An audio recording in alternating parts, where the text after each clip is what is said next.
جانور ذبح کرنے کا صحیح طریقہ، جانور ذبح کرنے کا صحیح طریقہ کیا ہے؟ دعا بھی بتا دیں حافظ عاصم دہلی سے۔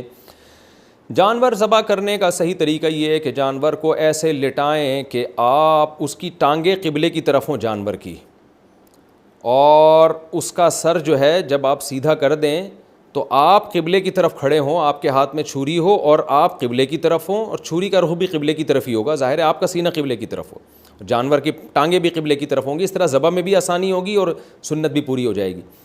تو لٹانے کے بعد جب جانور کے پاؤں میں رسیاں باندھی جاتی ہیں تو اس کو موو کرنا، قبلے کی طرف گھمانا بہت آسان ہو جاتا ہے۔ اس کے بعد آپ بسم اللہ اللہ اکبر پڑھ کے چھری چلائیں۔ اگر آپ کو ڈر لگ رہا ہے تو بیگم کو پکڑا دیں، وہ چلا دے گی، وہ انشاءاللہ نہیں ڈرے گی، تو وہ پڑھ لے بسم اللہ اللہ اکبر۔ اور قصائی سے اگر ذبح کروانا ہے تو تھوڑا سا اہتمام کر لیں، آج کل غیر مسلم قصائی بھی ہوتے ہیں، تو بہتر یہی ہے کہ خود ذبح کریں۔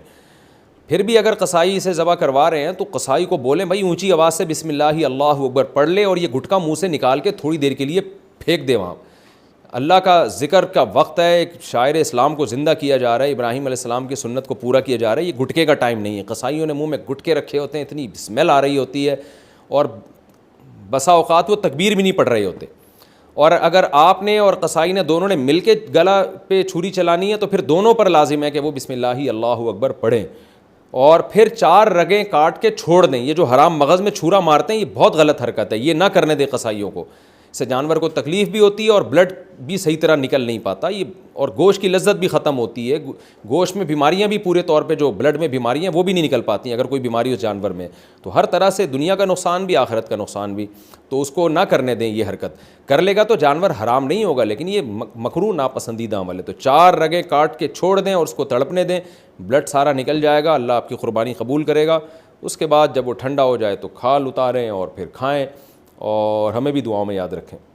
میں یہ تو نہیں کہہ سکتا کھانے میں ہمیں یاد رکھیں، پتہ نہیں آپ کہاں رہتے ہیں، لیکن دعاؤں میں بہرحال آپ یاد رکھیں، کیونکہ آپ دہلی میں رہتے ہیں، کھانے میں کہاں یاد رکھیں گے ہمیں آپ۔ قصائی کے ساتھ چھری پر ہاتھ رکھا تو دعا کون پڑھے گا؟ قربانی کے جانور کو ذبح کرتے وقت بسم اللہ اللہ اکبر پڑھنا جو ضروری ہے۔ بسا اوقات چھری پھیرنے والے کے ساتھ قصائی بھی چھری پر ہاتھ رکھتا ہے، اگر اس نے یہ کلمات نہیں پڑھے تو جانور حلال ہوگا یا حرام۔ محمد اسماعیل کھتری کراچی سے۔